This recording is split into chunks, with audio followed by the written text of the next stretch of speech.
don't want to put it on, you're not obliged. You look exactly as you feel. So, hello everybody. We're here for the press conference of Story of My Wife. And here you have the producer, Monika MECS.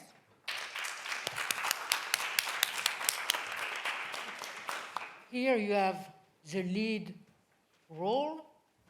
I hope I won't mispronounce your name. Gijs? No? You can say Gijs. Gijs. Or Gijs or Ijs. What is the correct way? Gijs.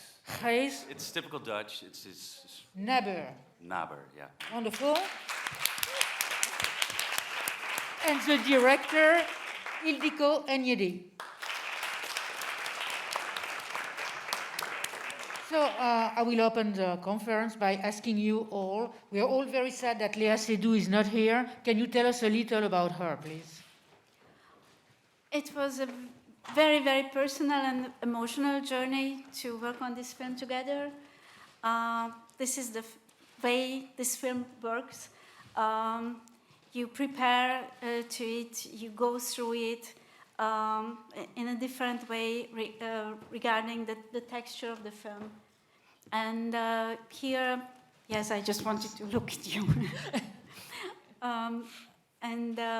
Here it needed really to open up towards each other and to form an alliance. And I'm so thankful that she was so ready to do that. And it remained a strong bond to her till today. Monika? Shall I say about Léa? First. It was such a fun to work with her, and we really liked her and loved her. And I think she had a really good time with us when we were shooting that movie. And I'm really sorry that she cannot be here. As everybody knows that she was tested positive. Even she is vaccinated, and she couldn't make it. So we really miss her. What about you? I miss her too. Absolutely. No, yeah, it was a pleasure to work with her, especially because, like what Ildiko says, it was a very personal journey together, and yeah, to really get connected to each other. Even you don't know each other, but you have to take care of this sensitive, emotional story together. So, and we really got this bond together, and it was a pleasure to work with her. And yeah, it's so sad she couldn't be here, especially because she's the queen of the ball with 3 films and four. Sorry, even 4, you know. But anyway, no, it was lovely to work with her. Yeah. Okay. Absolutely. But perhaps I could add one more thing about the difference of the 2 main roles. That was very, very different challenge for Gijs and for Léa.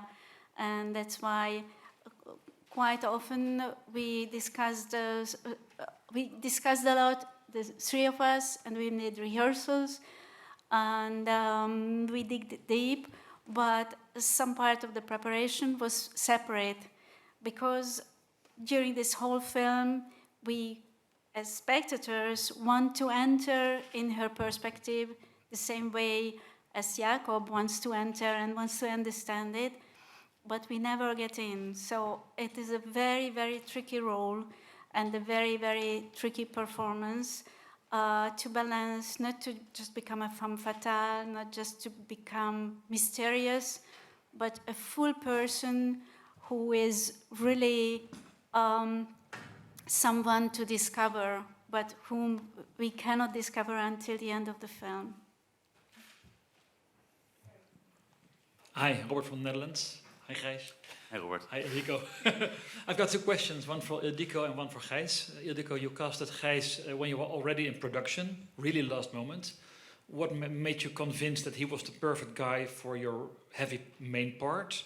And Gijs, how did you prepare? Because you're almost on screen for 3 hours. I know. It's quite heavy. How did you prepare for such a task? Thanks. You're gonna start? Or You start. I'll start. Well, First of all, because Ildiko made the decision even in pre-production, and she switched the captains, it gave me the trust and the confidence to be part of this journey. But of course, it was like, in the beginning, it also felt a little bit uncomfortable being like, so the ship was heading towards in a certain direction, and all of a sudden it moved into another direction.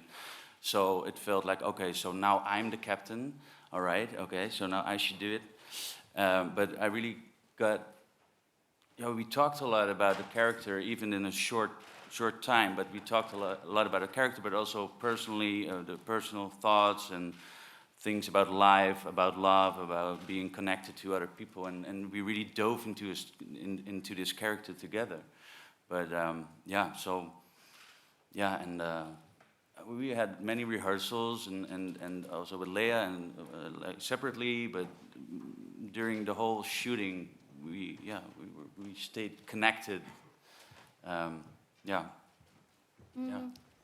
Actually, because besides making films when I can, I'm also a passionate teacher in film school, and one of my students had a diploma film, and because he's a generous guy, he accepted to fly to Budapest and work on this film for nothing. I think part of the film was shot in your hotel room. Yep. And I saw him actually in that film, and that's a very, very deeply different character, a porn a producer, by the way. And through this very different character, I saw something which makes a great actor, not just a good actor, but a great actor. It's beside the talent, beside all the training, the ability of heavy work, what he has, actually, the presence, the charisma, this amazing charisma which let him be very expressive, very articulate on screen and not doing too much, too big gestures. So it's stuck in my mind, and finally I really grabbed him from another production, and I am very, very thankful to that Dutch director who made it possible with crazy flights to overlap the two productions.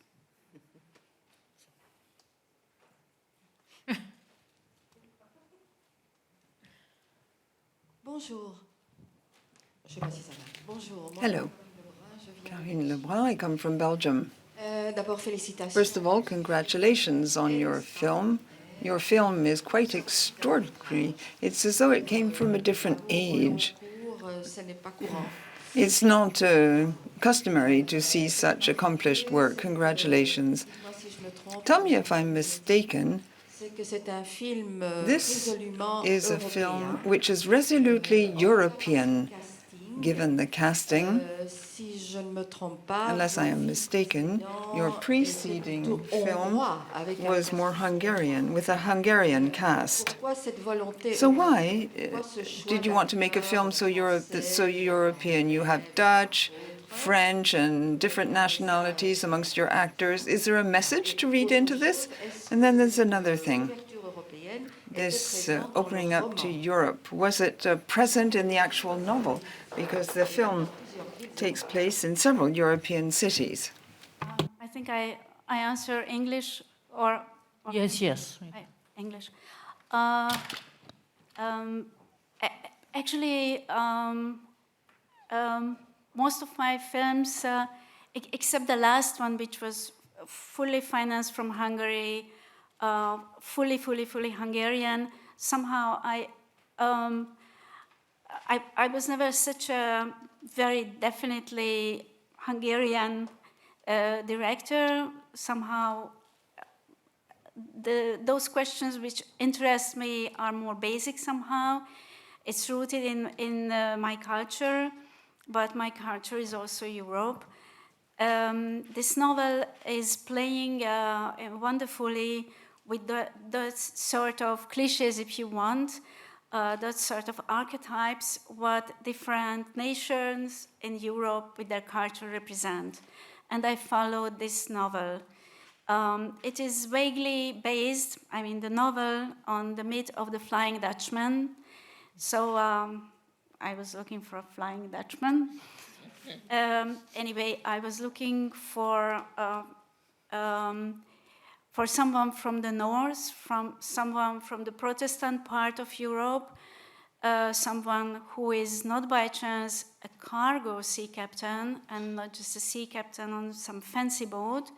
So he is a solid, hardworking, honest person who believes in the rules, in the clear rules of works, of society, of being in control. And following again the novel, his partner, his teacher, if you want, the person who pushes him out of this little comfortable logical universe where he feels so much at home, is Lizzie. Is not just a French woman, she's a Parisienne. She represents all that sort of intensity. She's very smart, very witty. She's not just some beauty.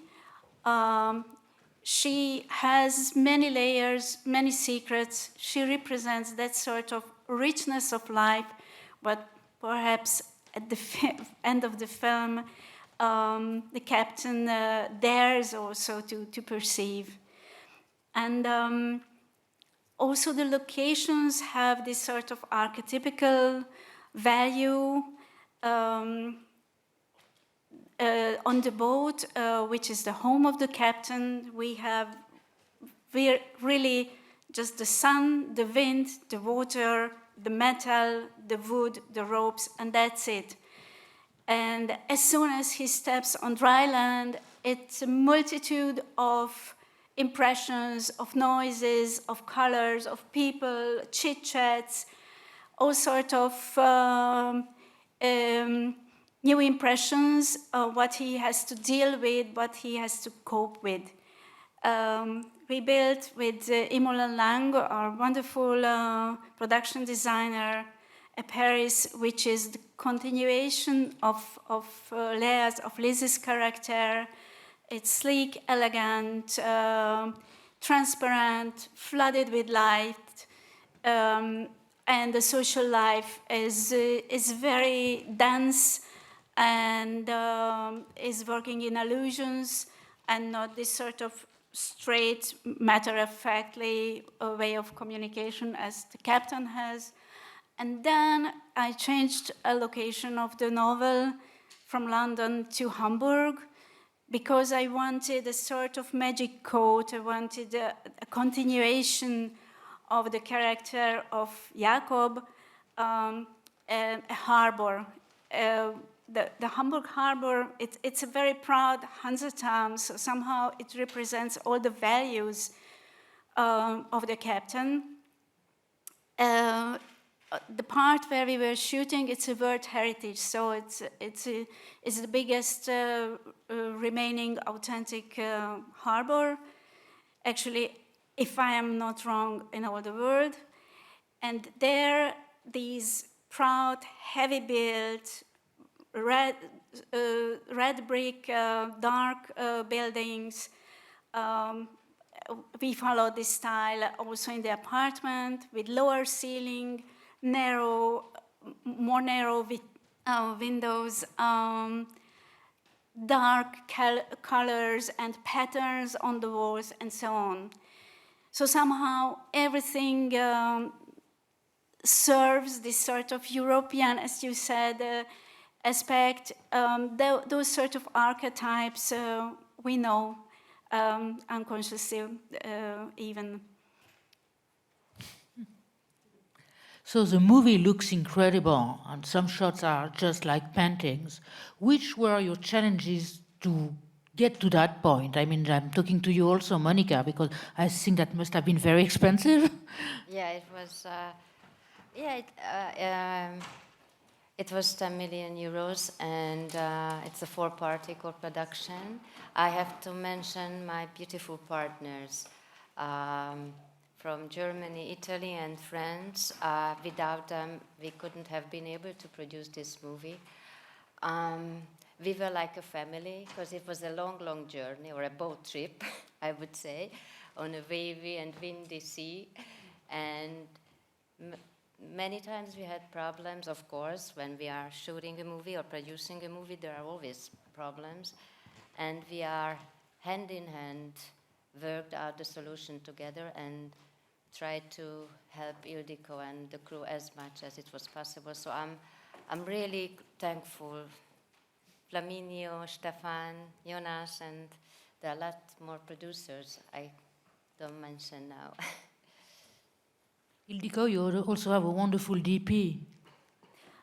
Yes, but just to add something to Monika, it was such a exceptional experience to see these partners work together, as Monika mentioned, hand in hand.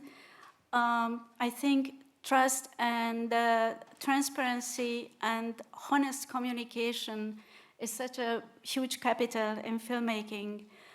I would advise it to every partner, because you can advance much more. And yeah, it was a very expensive film for the sort of films I am making, or we are making. It was a huge project, but actually without this sort of alliance, it would have been possible to make this same vision from much, much more money. So trust is money. Yeah. It was like a puzzle. We had to put all the pieces together, and if someone was missing, then the whole production just was shaking a bit. But we had to be very careful all the time and cooperate every day, every hour, and push the whole production ahead. And about the director of photography, Marcel Rev, who is really, really sad not to be able to be here, because he's shooting Euphoria. He was just yesterday nominated for the EMI for the previous season of Euphoria. A young, very, very talented director of photography. It's absolutely not important, but once he was my student. And I know him from that time very well. I know not only his talent, but as a person. And if you saw Euphoria, then you see the difference of the two films. And if you saw Marco and Maria, another film he made recently, you can really judge this huge capacity of him of jumping into different waters. And when we decided for this style, which is very refined and where lots of things are told by light, by lighting, instead of dialogues, instead of situations, we knew that we take a risk because it's speaking very calmly. It doesn't want to push anything in your face, and it's always a risk if this calm way of speaking reaches out to the audience or not. But we wanted to take this risk and very consciously build this sort of universe around the two actors and get everything what we wanted to say with the film transpire through their presence. I'd like to, Gijs? Yeah. I'd like to know more about your character and the way you relate to him. He's a very powerful character, a character of a strong man, but sometimes a little weak also. From the outside, he's strong, and he thinks he's a strong man in this strong, hard-working environment. But from the inside, he's very insecure, and so the moment he falls in love, or it starts as a playful game, but there's this immediate connection to this mysterious woman, then everything falls apart. And then what I really like about the character is he's willing to fight, to get to know what's happening inside with him, why he has these demons in his head or these thoughts, and he's never judging. Well, sometimes literally he's judging the things she does to him, but he's immediately reflecting it on himself. And he's trying to get back on his feet again, and he's so in a way he's stubborn, but in a good way. And that's what I like about the character, that he's willing to find out what's the purpose of life, of love, of being connected to someone else, as a person in a relationship, or in life, Ildiko, that's a very strong male character, and why were you so attracted to it? I'm married for 32 years to a German guy, 2 meters tall, heavy built, near the Dutch border, by the way. Their dialect there in Sauerland, North Rhine-Westphalia, is quite close to Dutch. And actually, we decided to live together on the first night, and it works. So actually, we had to learn each other a lot. And I remember a time when I was really just not getting ever what I really wished for. And I thought, if I tell it to him, it's not the same if getting it without asking. I thought asking for it, it's already a failure. And I remember we were driving to the countryside, and he was just sitting beside me and crying because he thought he can never make up to me because he just can't figure out what the hell I want.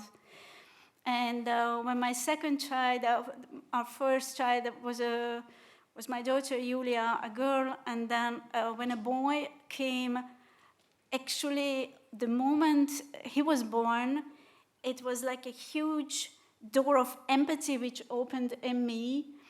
I understood how fragile and how vulnerable it is to live a life as a man in today's society.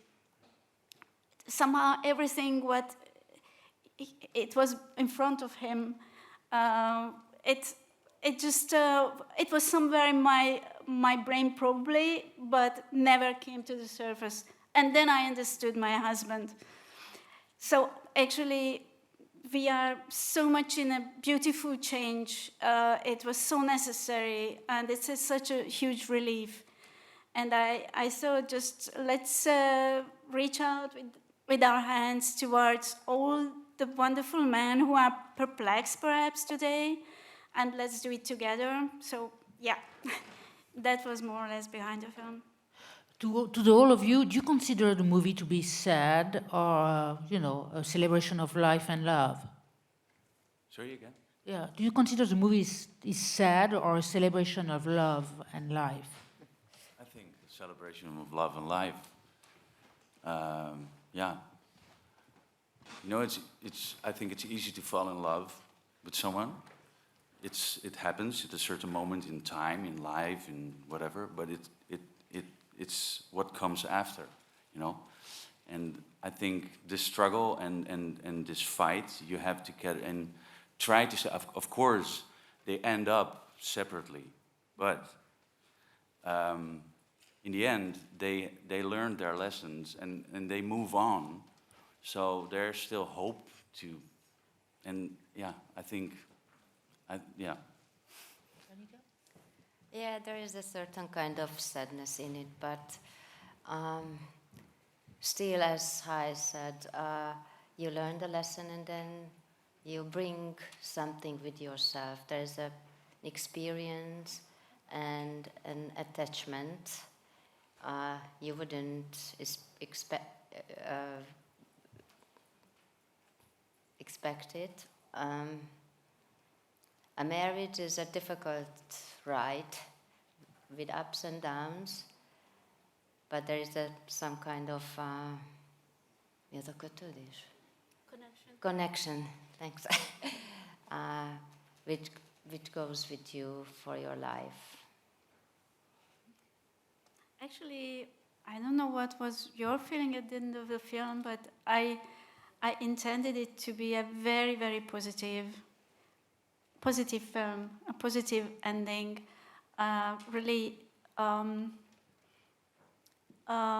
beautiful arrival of the captain to a much larger place than from where he started, and to float in a larger space. It's always frightening because you have nothing to grasp to, but that's also beautiful. It's like surfing. So instead of making little strict tense rules with stiff muscles and want to control life, control the other person, control nature, control yourself, try to dance with the universe, try to float in this much larger space. And I think he got it. Yeah, Jacob got it, even if the learning process was painful. And I think that's the biggest present another person can give to someone, to really, not directly, but to lead to this larger place the other. There is only one single sentence when Lizzie is really giving an advice, and it's in a bathroom scene, really tenderly. She says, "It is useless to wait life to accommodate you. You have to accommodate life. Otherwise, it will punish you." And I think we want to control, we want to put rules everywhere, and we are punished with a much more tense and much more miserable life. I've got another question for Ildiko and Monika, actually. It's quite a long film, 3 hours long. There has to have been a lot of discussion about the length. 2:30. 2:45. There's been a lot of discussion about the length of the film. And for Gijs, it's your first international feature as a main actor. What are your plans now? You're looking for an international career? Of course. Yeah, well, I think what I really like about the length of the film, of course, it's a big, maybe for some people it's like a big assignment to concentrate for that long. But what I really like about the length of the film, it's you really have the time to digest, you know, instead of nowadays it's so quick, it's so like everybody's just in so many different realities, fake realities, real realities. We are here right now, but everybody's connected right now. And what I really like about the film and the length is you have time to digest. What's happening? Who are you? Who are you connected to other people? Who are you yourself inside? You really need to have time to digest emotionally, and that's what I really like about it. Of course, it's a big journey, but that's what I miss right now. Nowadays, everybody's connected to everyone, but nobody knows each other. Nobody, and everybody has a meaning about everything. But find your own meaning, find your own purpose in life. That needs time. And that's what I like about the film and the length also. So, yeah. It seems long, yes, but there are long movies, and I think we have to just get in, catch it, and then go with the flow, and try to be in the movie, and try to be present, and then if we catch it, because some don't catch it, then they don't like it or they don't understand it. But if you are in it and let yourself swimming with the flow, then you understand all the characters and all the situations, and you try to solve the situation what the captain is trying to solve. But he is involved in it and he tries to understand the whole situation he is in. Yes, actually, the moment he set his foot on dry land at the beginning of the film, he is pushed into a labyrinth. So if you build a labyrinth, it has to be a labyrinth. You have to be lost in it. And we are not observers, or that was my intention, just to watch this poor little guy lost in something. We are going with him. We have to lose ourselves in it as well.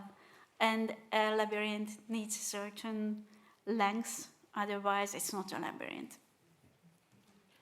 One last question for Ildiko. You were here in 1989 and you won Camera d'Or.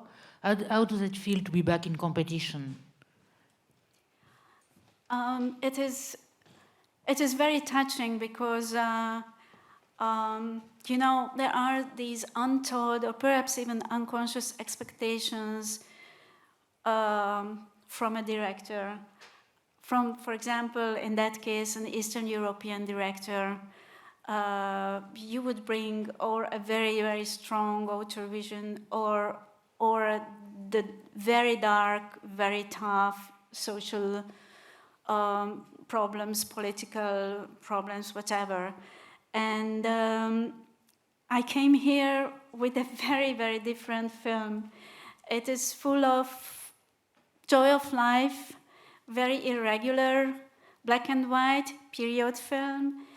And I'm very happy that Cannes had the eyes for something which is a sort of outlier, but not a loud outlier.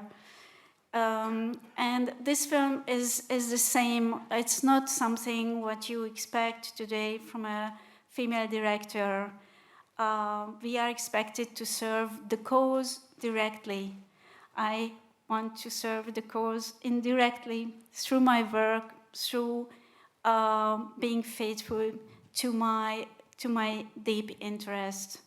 So I'm very thankful for Cannes again to have the right eyes for this sort of not loud outlier aspect.